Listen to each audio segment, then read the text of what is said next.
This is the best beef jerky in the world. If you are watching this show and you have the hookup on where we can put Western Survivor beef jerky, this company is an arm wrestling beef jerky company. As this product does good, so does arm wrestling. Does everyone understand that? All right. I love beef jerky. Send me my package. I need to taste it so I can talk about it like Travis. I got some elbow pain.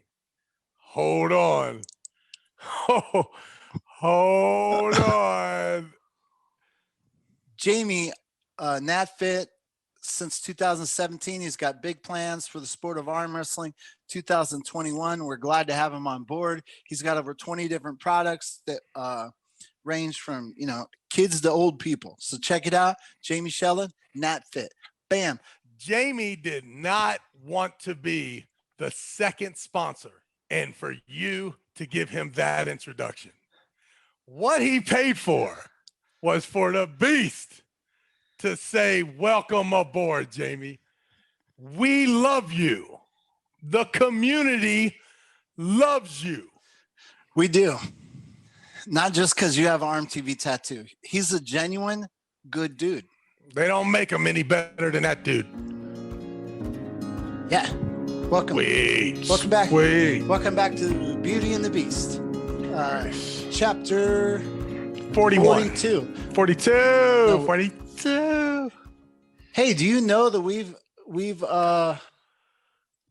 done over 20 hours 20 hours on the phone.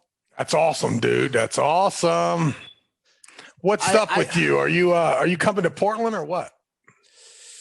Did you talk to your wife or what's the deal? Yeah, I'll find out in the next 24 hours. I think it's looking okay because I have to go visit family too. So I think it is. You know how it is with women. I'm scared to ask. Really? Yeah. Are you? Yeah. You just tell your wife you're doing something? Mm-hmm. Pretty much. Okay. I mean, I do that sometimes, but with this whole COVID thing. Listen, but yeah, Paul Italia said there will be a little bit more social distancing than in Texas. Like, I'm to the point where I'm afraid for her to even watch the video because I don't want her to see that like my mask was off my nose. You know, she's really paranoid about that. I'm not saying there's not like. This is weird. Like, are you worried about it? Is there something to be? Is it fake news? What the hell? Yeah, that's above my pay grade. Listen, yeah. If I'm around a bunch of germaphobes, I take my mask off. If I'm around a bunch of people that are acting like it's not even existence, I put my mask on. And then I wait for anybody to try to argue with me. How, man, do you think, when do we get back to just living life and no one's talking about this? Like, how do you think 2021 is a normal year or just like 20, like a weird year? You got any hunches? Well, I mean, I can't imagine. I mean, I'm praying it could not be weirder. But I do not think that I should be dreaming that we are going back to normal either. So. You know, you hit it like on the head almost too close. You're right. It can't get any weirder. Well, I mean, I guess it could. That would be amazing. I mean, because here's the thing. Yeah, it can't get weirder. Yeah, there could be something out there that wasn't invisible. In other words, I'm not saying COVID's invisible. All I'm saying is that whether you did or did not change your life, there are going to be cases on each side that bewilder you on how you could have got it or how the fuck you didn't get it. But what if every time you came around it, you died 2 hours later? Now that would be weirder and it would cause a lot. And I think the biggest problem right now is the dumbest person in the world can say, fuck COVID. Give it to me. Now shut the fuck up. Okay. I got it. I'm good. Yeah. I don't have it anymore. I'm good. So because that person can yell that loud, you know, it puts every logical human being at a risk of any argument. So I don't want to get too political because like we do want both sides watching our show, but we do have a new president, I guess. I mean, I think we do, but Trump is complaining, but there's two camps. One camp says that if Trump was continuing to be president, that COVID would continue for years. And another camp, I don't know which camp that is, they're saying that because if Biden is president, then miraculously COVID's going to be cured. So I'm interested to see, since it looks like Biden is president, unless Trump can come up with some legal thing. I'm curious to know if suddenly come January 20th, the numbers will get better and we can all go back to. So that's what like I'm curious about for next year. Anyways, welcome to Beauty and the Beast. You said you forgot something for the show. New sponsor? New venue location for the true West Virginia State Championships. Woo. Woo. Mountaineer Pub. My man HD. When is this going to take place? I don't know, because we may have a little trouble with the Maryland State Championships. Dave Morocco has not been able to lock down his son-in-law's gym as of today because of COVID concerns. So since we live in West by God, Virginia, and we could do whatever we want to do, I may in fact move the January 17th, I think is the date. And I'm going to do that in the next few days. And you're going to have 50 of these or 48? No, I'm going to have 10 of them this year, once a month. Okay. And then next year, twice a month. You've inspired, and then 3 times a month. You've inspired me. I've been thinking about returning ROTN, my tournament. And I was like, how and when would I do this? And I've come up with a plan. So I need money. I need one of your sponsors or another sponsor out there to give me, I need minimum 5K, one event a month. So I can do your events and I can do my event. No. What? Content. No. Content. I'll take care of all that stuff. Okay. You relax. No, this is more of a TV show, I'm a blend reality show. We'll run the RTN. We will run the RTN through my events. No worries. My events are now called ROTN events. They have a seminar. They have a seminar attached to them, and they have this one weight class, the RTN. What's RTN stand for? Ruler of the nation. Yeah, whatever you want to call it. Let's do it. It's you're too expensive. What are you talking about? Meaning you need to get paid thousands of dollars. I can't afford that. You don't have to worry about anything. I'll take care of everything. Don't worry about it. Yeah. Do not ask any of our people for money and sponsorship. No. Are you crazy? I need will take money. care. The first RTN will be at the Mountaineer Pub. I need money. If you're out there, I thought you were big pimping. Travis needs money. I need money. Yeah. No, I need money for my event. I need like minimum 5K. Tell me, okay, I'll take care of that. You just tell me what the 5K goes to. I'll put it in my budget. Don't worry about it. It's done.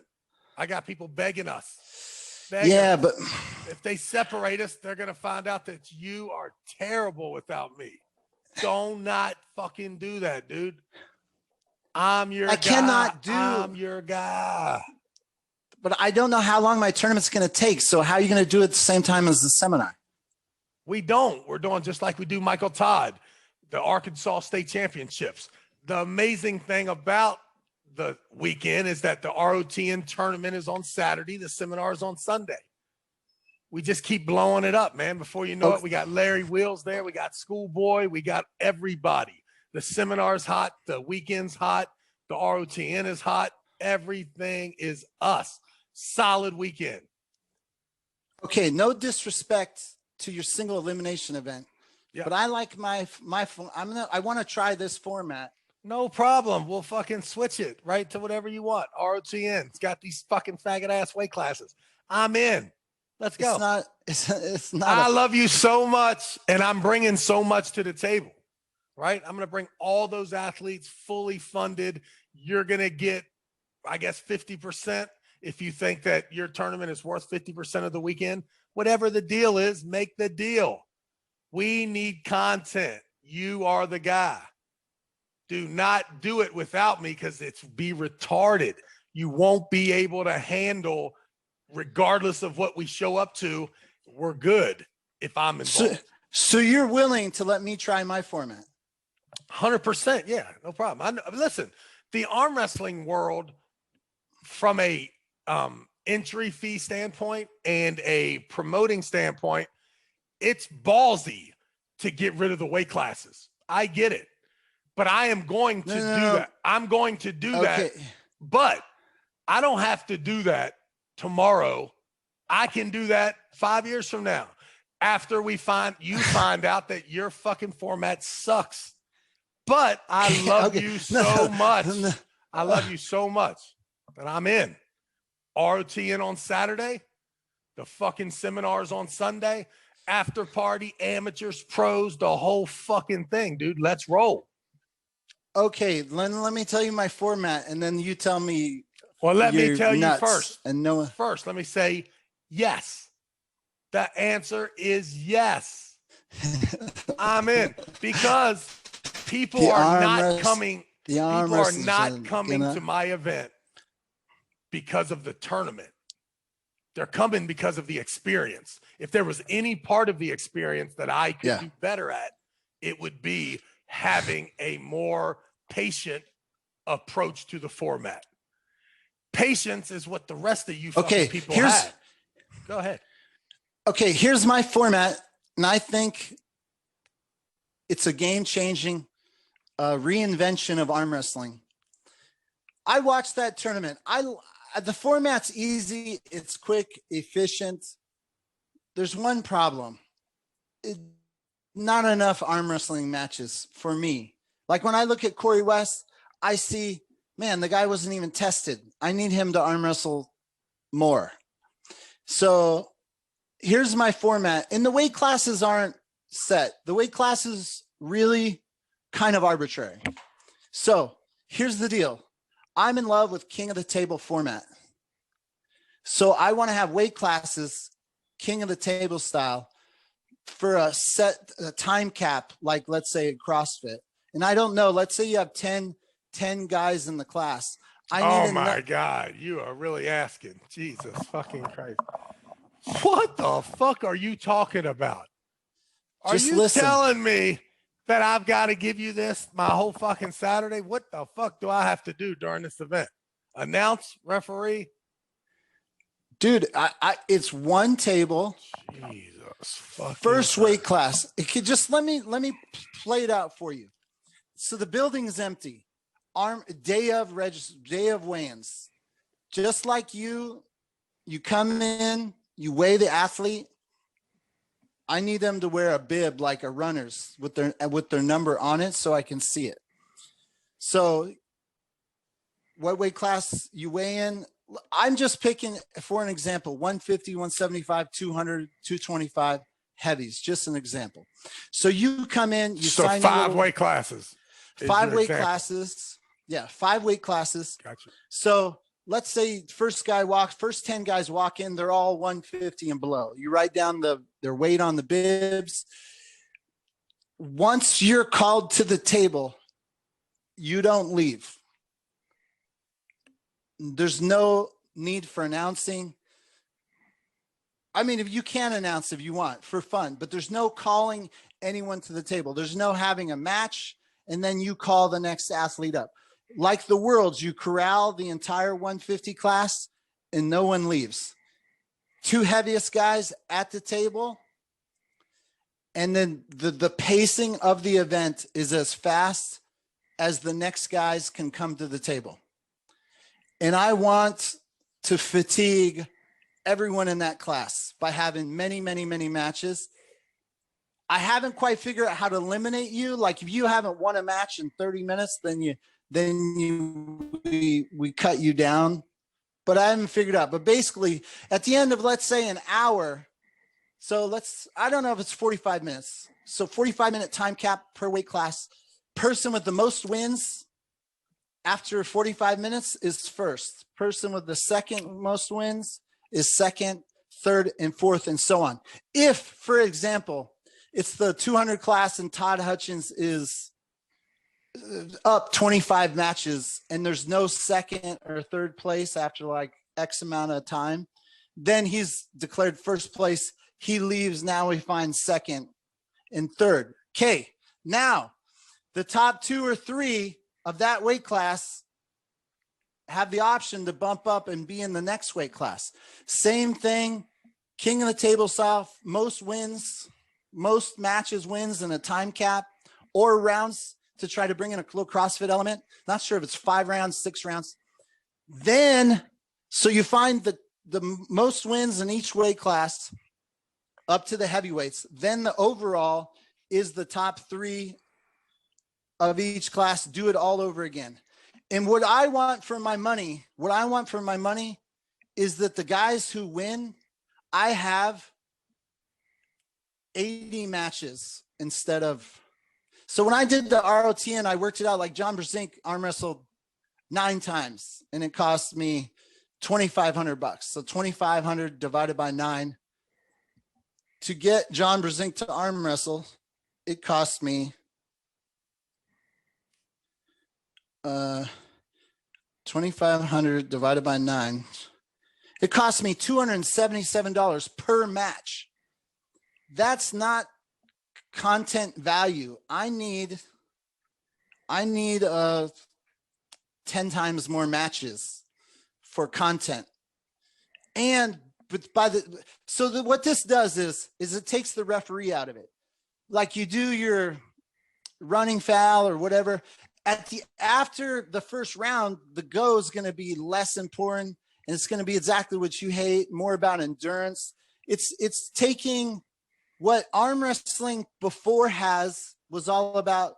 It's a sprint race. It's the 200-meter dash, 300-meter dash. Every once in a while, you'd have a long dash, but I'm talking about taking in more ultra running, more marathon running. Well, I got it, right? Luckily for fucking you, you don't have to ever explain this shit to me again. I got it. All right. Yeah. I am completely in. No problem. However, I will tell you that you better start thinking about your weight mattering in the AMRAP. Because just imagine if we had a 5-minute pull-up AMRAP, but you had to wait 4 minutes to get to the bar, right? Yeah. That would matter every single time. And if you go, especially when you're talking about multiple rounds, all of a sudden, the big guy like Corey West goes all the way through and picks up 27 wins before he loses to the one freak that's light. After that, the one freak that light, he runs off 19 wins and gets back to Corey. But because Corey got the rest, he knocks the only guy that could knock him off out and now strings off another 27 wins. And the guy who maybe had a chance, if you'd have just started in the middle of the bracket, right below Todd, he could have picked up his 17 wins before he got to Corey, right? So you got to be careful starting from the top every time. But I'm with it. The reason I think this is not going to affect my event, only enhance it, is that the reason for the single elimination tournament in Texas, that was just best 2 out of 3. It was only one match in Texas because we really wanted to kind of get away from the 200-meter dash competition and move it into the marathon of participation. So Yes. That's what I'm getting at. So like the reason I want to tap into, let's say you have so your A-level athletes are going to do well regardless, but your B- athletes might go to a regular tournament and go, I mean, not 2 and out, but you might win 2 and then lose 2. Your C-level athlete, you go 2 and out. In this format, you might get a lot of I think it would be cool to if you eliminate top dogs. So, it's just the race is to however many people is in your class. So if you have 17 guys in the class, whoever gets to 17 first is the winner. That person is out of there. Now, the next person that gets to 17, you start from 0 again without that stud in the game. Now, when you get to 17, we got a second place winner, and then get rid of him. Run that format for an hour, right? So that the guys that eventually there's going to be a great format in there, but you don't know how many you have to eliminate. But it's easy to eliminate them, and they're happy to be eliminated as long as they receive the prize. Okay, so you're saying, just say it's a 1 hour. Say it's a 1 hour, but it's 4 rounds. The first 15 minutes, we are going to randomly pick a name out of the hat. That's where we start. Sometimes we start at the top, sometimes in the middle. You never know. We say go for 15 minutes. We have this format of rapid arm wrestling. When it's over, whoever's got the highest score is out of it and the winner. First place. Okay, now so you're saying so you're saying the perfect example, 17 guy bracket. You're saying it's an hour time cap, but every 15 minutes we eliminate the leader. Yeah, because the last 15 minutes, we want to get the top 4 guys out of that thing and then see what it looks like rather than it all. Because I'm going to tell you right now, the top guy is going to show his face, and there's no reason to ever let him back in. Because once you win, if you got a set, you got to be careful leaving any studs in there as the time goes. And you're hoping that the best situation would be is that a stud who's second or third best guy in the class screws himself up trying to be the best guy in the class. And then he ends up still in there in the last 15 minutes getting knocked off by all kinds of guys that are relatively fresh. So here's the thing. This is why I want to talk about it, because I had the idea thought out 80% of the way, but I hadn't figured out the details. And then you think about the nuances. You think about the penalty of being the best. It means you only get to arm wrestle for 15 minutes, right? But it automatically bunks you into the next class. So that's good too, right? And then the next 15 minutes, that winner can get in that next class too. Third and fourth place, I'd be careful letting them in, but fuck it. If they want in, every 15-minute winner can automatically move up to the next thing. That way you will think about the amount of matches that you could potentially get from a phenom like Jamie Sheldon. Jamie Sheldon comes to your tournament and is the first guy knocked out of the 176s because he's the winner. Goes through, gets his 17 wins, and he's there. Now he bumps up to the 198s, and he lasts for an hour in there. So not only do you have his beautiful victory, but you got all his losses. But in all of them with guys that are heavier that would only get to dream about pulling a Jamie Sheldon after. And maybe even you get a guy like Jamie who makes it to 3 levels of those 5 weight classes. Okay. So a 17-man bracket or 17-man deep starting at one, at least to have 17 matches. How long would it take to have 17 matches? Oh, well, it doesn't matter. It doesn't matter. You got to think about what you need to do is do a demonstration and figure out at what point do you add a second table to the mix for that particular weight class. No. Right. All I'm telling you is if you have 125, 154-pound guys, you're not going to get through the whole round in 15 minutes. So you're going to have to change the format slightly. Right. But the thing is, I was trying to think about this. I was like, in order to film it for television, for YouTube is RTV. In order to film it for the best show possible, having 2 tables makes it like it makes it harder to manage the story. I know it prolongs the tournament. I mean, it becomes absolutely impossible under busy conditions, is the reality of it, for you to stick to a single format. Now, you can be broad, right? We can say, hey, 1 table with 15 members or less, then it's going to be a 15-minute AMRAP. If it becomes more than 25 guys, it's a 25-man AMRAP. Yeah. You know what I mean? But you got to give time for somebody to fucking get their reps in and go on a little bit of a run. So you're feeling me the AMRAP. Well, yeah, listen, anything that you can do to get people to participate and not just compete, I'm in. So that's what I was flirting with the single elimination. Everybody loses, hurry the fuck up. Let's really concentrate on learning to this situation that you have, which is no problem at all.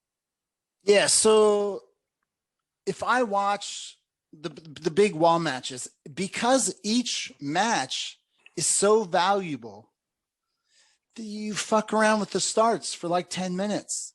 What if it's like the CrossFit games where it's like, you know, the but imagine if I had a 5-rep lead and I knew that the next guy could beat me and that he was the guy I was leading.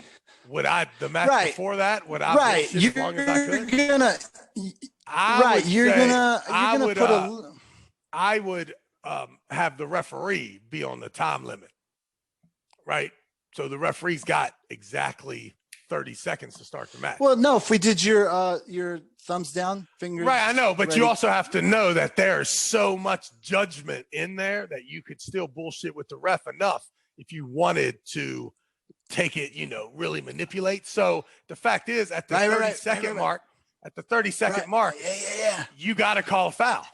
Yeah. But that was also my thinking, is that if there's a small window between 1, 2, and 3, because we're doing so many matches, if I'm fucking around with the go with someone else, maybe I'm losing an amount of energy to give my other competitor an advantage.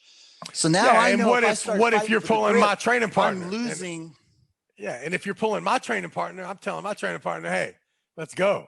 Take this motherfucker as long as you can. Yeah. Or lay down as quick as you can so that we can get moving. Right. But but for the story, so I'm off interviewing you and you're like, I told my man to fuck with him. There might be like, maybe we have a team element in this where there's 2 per weight class. How much fun you could do to make it, here's the thing. The reason why I like this format, because honestly, I've analyzed the hits, man. YouTube they like the endurance. They like one guy can arm wrestle so many people. And it's not. Everybody likes triple overtime game 7s, but you have to know that in game 6, the team was also trying as hard as they could to win. It just, I get it. Yeah. Right. But what I'm saying is, in a traditional event tournament. Okay. Here's what I'm saying. So we went to Chuck Fish's house and I tried to do a round robin up there, and not round robin, but king of the table. And they didn't seem too into the idea. They were like, There was one guy who was okay with it. Yeah, me. And it's like, I know it's like, okay, I want content, but it's like we went through 1 round, and yes, there was some cool stuff in there, but man, we finished after 1 round. Tony Katowski let Pavlo's kid beat him, or Dimitri. And it's like, dude, we were just getting warmed up. Like, the good shit wasn't even, I mean, this kind of event, you need to simmer. You need to simmer a little bit.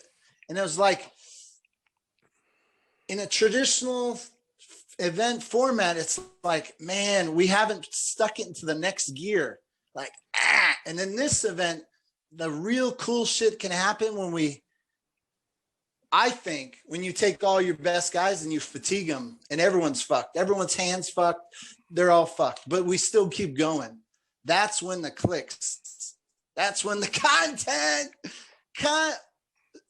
I love it, Travis. If you're on board, man, I love it. 100%. Yeah. When do you want to do it for Portland, or can we hold off until Maryland? No. What do we have the finances. We have the financing. We're ready to roll.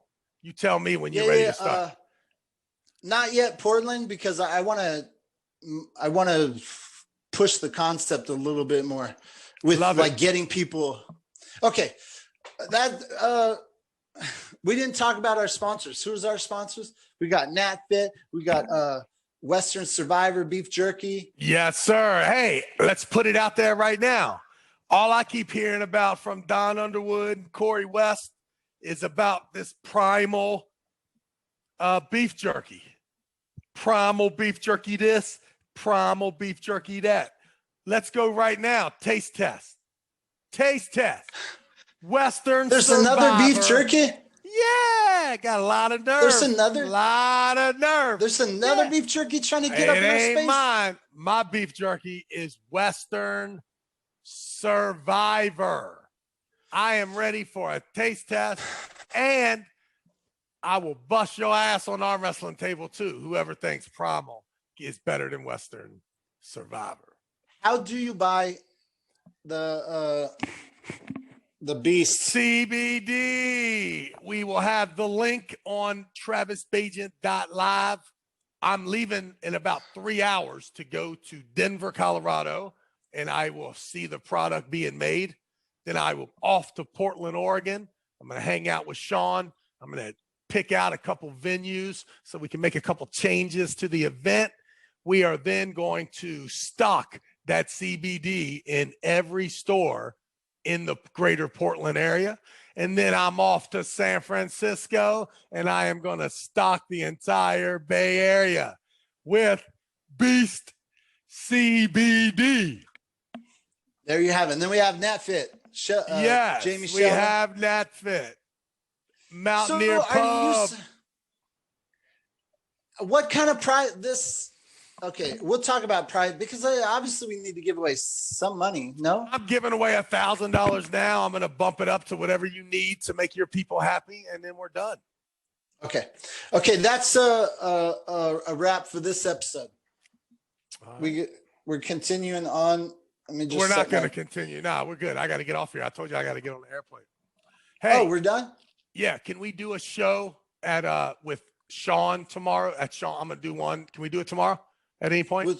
With who? Oh, I'm going to be in Sean's area. So I just want to, Sean will just pop up, say what's up. And then the next day, I'd like to do it. I'll be up there hanging out with Paul Italia, do another one there where he pops in. Just say hi. Just pop in, because I'm not. Literally, just pop in. Literally. Yeah. They're not listen, motherfucker. Yeah. You ain't allowed to try to take over, be a co-anchor. All right. I'm the anchor. Yeah. People are already bugged out with your ass, saying that you got them fucking falling asleep and you got me all fucked up, negative and shit. Well, you understand? We need to get your ass some cocaine or something. Get your fucking ass fired up, all right? Hope you like the content. Thanks for stopping by. Please leave a comment, like, share, and subscribe. Now click that little bell icon so you get notified. This was Gary Roberts and Travis Bagent live. Damn it! Do something else.